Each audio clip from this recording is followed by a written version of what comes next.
On today's Blue Peter, a Doctor Who exclusive, Gethin becomes a Dalek. Exterminate!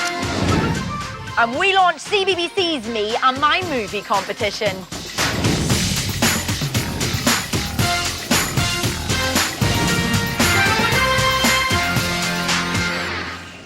Hello! You know what? We love a good exclusive on Blue Peter, and Gethin Jones is going to be starring in Doctor Who as a Dalek. How cool's that? I know. So to celebrate, we thought, hey, let's bring in some of those monsters from Doctor Who. So here they are. We've got the Ha. Hello. We've got the Suntaron. Wow. We've got the Absorbalov. Nice. And What's that one? Hey, that's not a monster. That is Doctor Who star Freema Agyeman. Freema, welcome back to the show. It's great to see you. Thank you. Thanks for having me. Oh, it's good to see you. Now, later on, we're going to be making a little bit of a Doctor Who board game. Looking forward to that. And also, Freema's going to be answering some of your questions. Oh, I can't wait for that. But before then, a few months ago, Gethin went back to his hometown of Cardiff to appear in an episode of Doctor Who. And what we've got now is a true exclusive because we have some clips of the series finale, which isn't due to broadcast for another 2 weeks. Don't say you ain't good to you. Check this out. On arrival, I'd been granted an audience with the brains behind the show, the legendary Russell T Davies. He was going to give me the lowdown on Daleks. Russell, good to see you again. Gethin, It's nice been to too see you, long. sir. Hello. Now, one villain that's been on Doctor Who since 1963 is the Dalek. Yep. Changed a bit over the years. How do you keep it fresh? How do you keep thinking of things for them to do? I suppose we've always got to try and get a different tack on them. Like when the new Doctor Who came along, first time we met a Dalek, there was just one locked up in a dungeon. Then after that, we introduced a great big Emperor Dalek. This year, we've got a great big Dalek Empire, which has got Davros, the creators come out. We've got a Red Dalek, who's the Dalek Supreme. But whatever you do, you just keep them mean and nasty and vile. Okay. We've got a lovely man called Barnaby, who's one of the Dalek experts, who will show you everything. Yeah. He's that way. Go and do it. Be good or sack you. The pressure was on. But first things first, a bit of Dalek background. The Daleks are mutated organisms from the planet Skaro that live within a mechanical outer shell. They're driven by a deadly ambition to rule the universe and kill all other life forms. The favoured Dalek method of killing is to use their death ray while shouting the famous catchphrase. Barnaby is the main Dalek operator. His task was to train me up. What's the first thing I need to know about operating a Dalek? Well, a lot of people think that it's all remote control, but it's not. It's completely hollow at the base, so you have to pull it along with your feet. I thought it was remote control. No, and it has sort of shopping trolley wheels, so it has a tendency to go to one side and move like that. So the hardest thing to do is to keep the prow of the Dalek facing forward, and then it'll be operating the gun and the sort of application sucker arm thing. What else do you operate? Do you operate the head? No, the head is remote controlled, so there's another operator who does the head. So it really takes about 3 people to do a Dalek. It's one person to go inside, one person to do the head, and then another person to do the voice. Well, let's get you in. So you step on the seat. Yeah. And then you support your weight on here and lower yourself down. Put your hand on the inside of here, and that'll operate your application arm. I've got you. This is your ray gun. Yeah. You have your hand on there. I'm in charge of the ray gun. You come straight for me. Oh, that's better. Very good. Yeah, but if you get caught with the wheels, then you've gone the wrong way. You have to do a little wiggle to reset the wheel so you can see the wheel. Now try turning.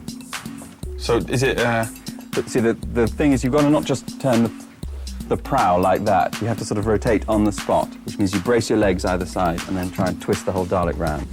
Ooh, very good. How's that? Very good. Oh, yes. Now try turning back because the wheels have gone that way. So what do you do? Do you wiggle first? Yeah. I have a little present for you. Oh, It's your great. very own Dalek headgear. Headgear. Shut that on. No. Yeah. Do you have to wear this? Absolutely, because there's a section here, the lights sometimes get in, and if they catch your eyes, they can see the operator inside. So you have to wear that. Oh, my goodness. I can't see a thing. Okay, here's the head coming on now. What's that? That's the head moving around, which Colin is moving electronically, a radio-controlled head. Exterminate. Very good. Do you want to try a spin? Right, how do you think I'm doing? You're doing very, very well. I think you're ready for the set. Okay. Do you think so? Yeah. On the way, I got some last-minute advice from John Barrowman, who plays Captain Jack, on what it takes to be a Dalek. Once you put the neck and the head on, you are going to be evil personified because you're surrounded by the most evil villain in the universe. Finally, it was time to go on set. Quite a scary place. Right, just keep the door down a bit more. Disposal completed. Nick Briggs is the voice of the Dalek, and he let me try something I've always wanted to do. Disposal completed. Is that good? Not as good as you. I'm just hearing my ear. No, it wasn't. It wasn't, No, no, it's okay. terrible. Suddenly, my big moment had arrived. In my scene, the Daleks are herding their prisoners, including Jackie, Sarah Jane, and Mickey, along a corridor. This Geffin's in the door. Any last minute advice, Noel? No, actually. Come out alive. My job was to wheel in after the last human prisoner had passed. It was vital to get the timing spot on. There we go. Fabulous. Here we go. We're on the crucible, that's the important thing. One step closer to the doctor. I went way too early because I was having trouble seeing out. Okay, cut. The camera, the lights, and all the supporting artists had to reset. Whoops. We had to do the whole thing again because of my mistake. This time, I was given a push-off. One step closer. Luckily, everything went perfectly on this take. Okay, cut. This is me. I'm in this one. Afterwards, we moved on to a different shot featuring just the Daleks. It's really cool being a Dalek. Really cool. You do feel powerful. How am I doing, Barnaby? You're doing really well. You're getting hot in there. I'm getting a little hot in here, yeah. Set. And action.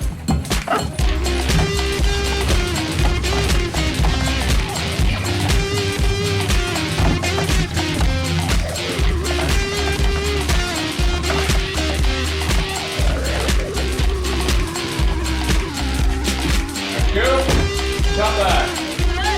How was that for everyone? Yeah, neck off.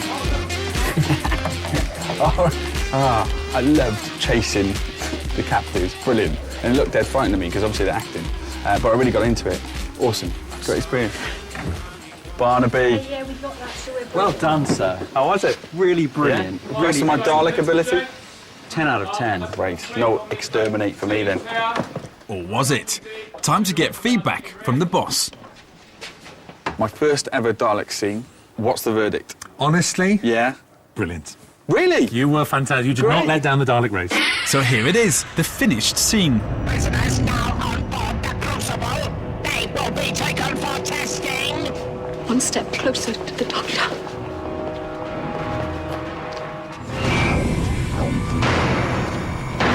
Prisoners will start in the designated area. Move.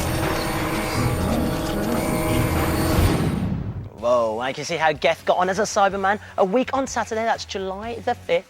As a Dalek, I should say. Instead of Cyberman, a week on Saturday, July the 5th, BBC One. And you can also see how the Dalek adventures start this Saturday. There's lots going on Doctor Who. And talking about Doctor Who, we've got Freema in the studio, everybody. And we're going to talk about these pretty gruesome creatures, yeah? Oh, well, this one's not gruesome. Okay, this is Hath, right? This is Hath, and I think Hath's beautiful. Look at all the colours, and it's also their temperament that makes them so nice, I think, because they are really friendly. Right. And just for the record, he didn't drown in water, he sank in quicksand. Oh, okay. Yeah, and they're sort of aquatic creatures. Like yeah, fish, exactly, like, exactly. Okay, I like that. I'll go and move on to this one, which is a Sonataron. A little small guy, this one. Yes. Talk to me about him. Little potato head.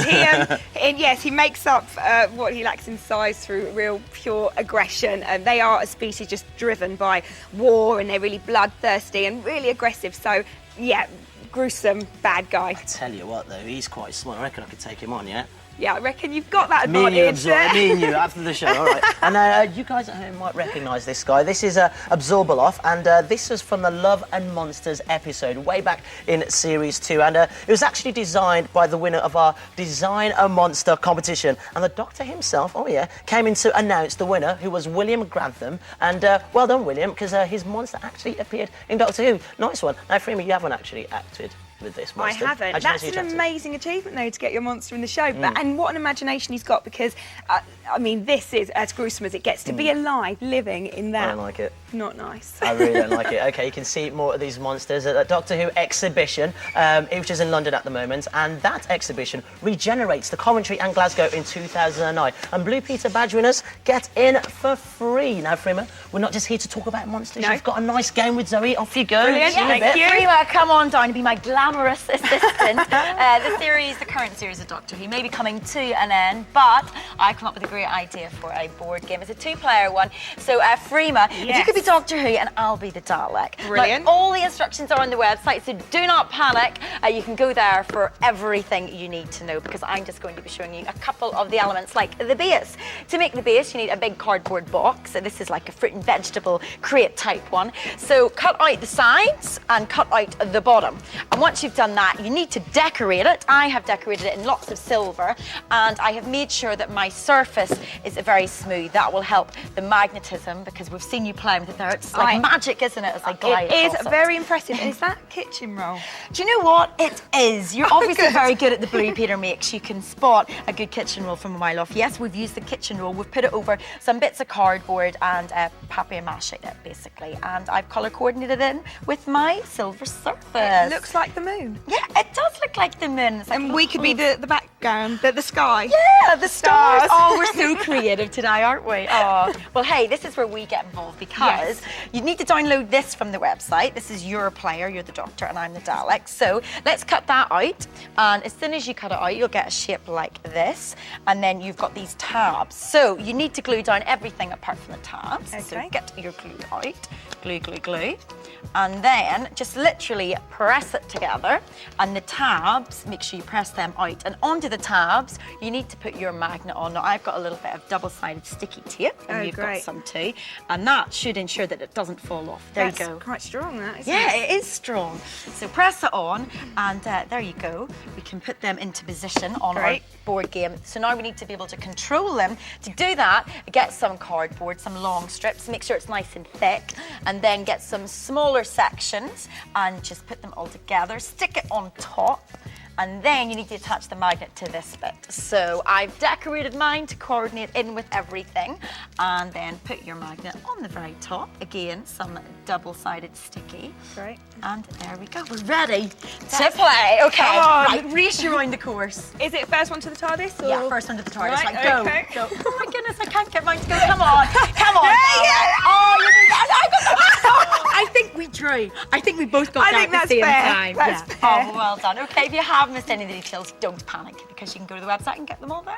I love it when your viewers can just get in touch and actually get one of these. Yeah, I know. And sometimes, if they're extra lucky, we actually go and visit them in person, like this.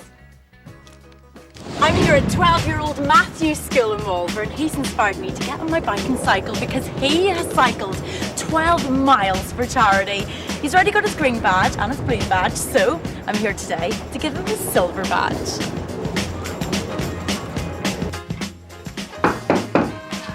Okay, everybody on their feet, please. Everyone on their feet.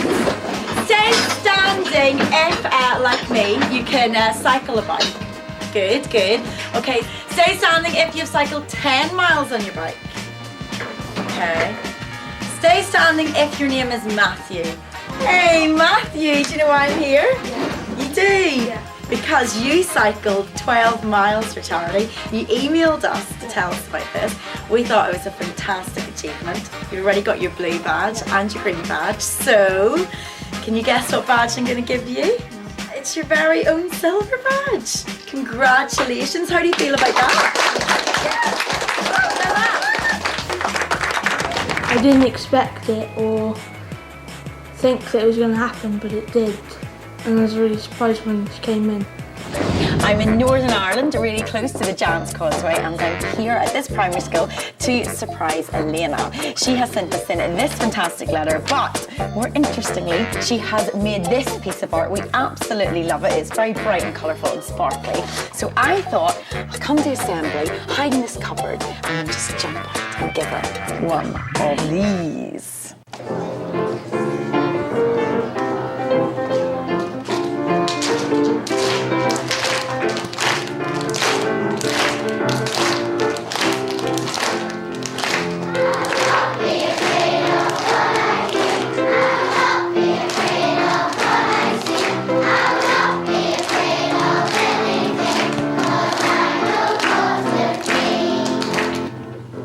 Excuse me, Mr. Henry. Sorry to disturb your assembly, but I am here to meet someone. Her name is Elena Shepherd. Is Elena here? Where's Elena? Hi. Come on up, Elena. Hello. Oh, hi. Oh, it's lovely to meet you. Now, Elena, do you remember sending us this in? Yes. You do. Look at this. We absolutely loved it at Blue Peter, and we loved all the glitter and all the sparkle, and we thought that we would come and award you your very own Blue Peter badge. Now, what do you think about that? I like it. Yeah. So let's give it to you. Let's put it on your jumper. Let's give her all a big round of applause.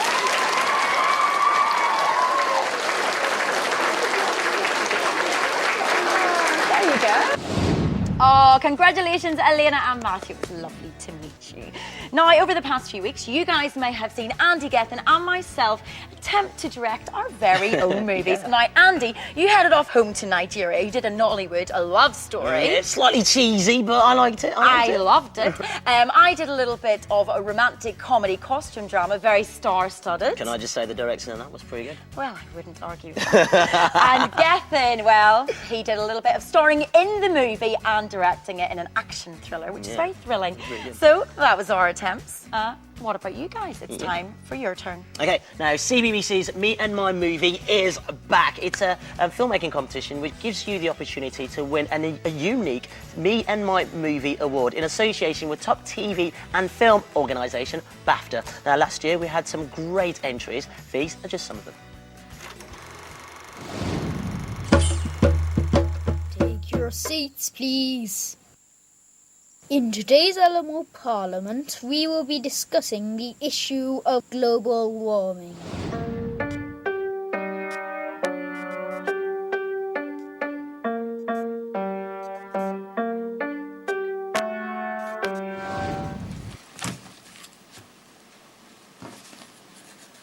The first time I saw him, I was kind of scared. I mean, who is this man? Although all the entries were magnificent, there could only be one winner, Andy. Yeah. Oh yes, and that winner was 14-year-old Rosalind from Norfolk. Her film was a very powerful one about divorce, and it was entitled The Unwelcome Stranger. Boy? I'm ready. Ready for what? To, embrace you. Good. My name is Change. Change. Well, that's my story. I met Change. Well done to Rosalind. She collected her award at the Children's BAFTA ceremony in London, and you gave it to her, didn't you? Yeah. Now, if you would like to follow in Rosalind's footsteps and pick up the award this year, well, then you need to get busy and make your very own movie. But the good thing is, you can be as creative as you like. It can be whatever content you like, whatever style you like. For instance, if you've been inspired by today's Doctor Who programme, you might like to, I don't know, make a science fiction one. Yes. Or you could do a Western, you could do a musical, you could do a romantic comedy, you could do drama, anything you like. As long as it's all your own work, just get involved. Definitely, and once you've got your story and you've thought of everything, all you need is something to shoot it on. A camera. Don't worry if you haven't got one. Maybe you could ask your friend, or maybe you can see if your teacher's got a special stash. They always have a special stash. And look at me now, I'm going to give you a little bit of a camera anglage. What do you reckon? Shaky, Andy, no, you're not happy with that? I think I prefer this camera. Now, if you guys do want to enter, it's between the ages of 6 and 14, and you do need to be 14 by the closing date, which is the 6th of October 2008. And please do make sure that it is all your very own work. It has to be 2 minutes long. That is the only rule there. For all the rest, check out the website. Nice one. And for all the rules and the regulations, head over to the Me and My Movie website, which is on bbc.co.uk/CBBC, and then you click on Me and My Movie, and the winner will be announced at the end of the year. So guys, get creative, start thinking, and then get shooting. You know, if we can do it, so can you. Freema, have you ever made your own movie? I have never made my own movie. I mean, I've had a tiny part in one once, but that's far more exciting to actually make one, isn't it? I mean, that's great. Well, you never know. Maybe one day you'll be directing your own movies as well as starring in them. Now, we've got a lot of letters in from you guys about Doctor Who. You're a big fan of the show. So I've got a few of my favourites here. The first one's from Guy from London. Hey, Guy. Thank you so much. Look, there you are. You actually made your own Dalek costume and won a school competition wearing it. It's fantastic. Fantastic, isn't it, Freema? It's absolutely amazing. Very worth the win. Yeah, I think so too. Philip, he's got a lovely entry, doesn't he? Yes, Philip from Surrey sent in this photo of K9. He made that from cardboard, wire, and bits of rubbish. Oh, we love a good recycled item. Well done, Absolutely. you. Green badge worthy, I think. Now, I've got this one in from Sammy. Hey, Sammy, you're aged 8, and I think this is a fantastic drawing. So thank you very much indeed for that. Wow. And hey, guys, you might want to check out the badge gallery on the website because we've so many more pictures that we've put up there. Okay, now we've also had some questions in from you for you from the message board. I'll just start with one. This one is from Loz of Green Gables. Great name. Lovely. Now she asks, what does it feel like to be chased by thin air pretending it's a monster? Because you guys use computer graphics, CGI, don't you? Yes, we do. We do have some computer generated images in forms of monsters, but we sometimes have guys in prosthetics like over there chasing us, which is more scary because they're actually physically there. With the CGI, you either get the old ball on a stick. Your viewers might have standing with a stick heard and that there's a ball on story, top. which actually got to stop yourself from laughing more than anything else. And then you just, you learn to use your imagination. Good stuff, good stuff. Now, I've got this one in from Skating Star, who asked, oh my goodness, a fly's just gone up my nose. There is actually a fly on my nose. Oh, it's really tickly. Oh, look, there it is. It's on my fingernail. I got it out. It's dead. Okay, sorry. Back to Skating Star. Now, if you could travel back in time and meet any historical person, who would it be, Freema? Well, that's kind of like, when you get asked those questions about who you'd have at a dinner party, if you could have anyone living or dead. And I always struggle with that, but I would say there's one that always sticks in my mind, and it's Shakespeare. Yes. I would love to, but I would also like to see if he was anything like the way we depicted him in our show. On the show. I kind of met him, actually, really. You met Shakespeare. Not many people can say that. Okay, we've got one here from a Mystery Jets fan, and she asks, do you have any tips for budding actresses on how to get started? I would say that whatever age you are, wherever you are, if you just fancy having a go, then do, because it's such an exciting job, and just get involved with things at school or in your local community or wherever, and just if you've got the passion and the drive, then keep going. And you'll achieve it. Nice one. Good words of advice. Excellent advice there. Now, Freema, thank you so much for coming in and joining us. It's been great to see you. And we'll make sure that we will all tune into Doctor Who this Saturday night, 7:10, BBC One.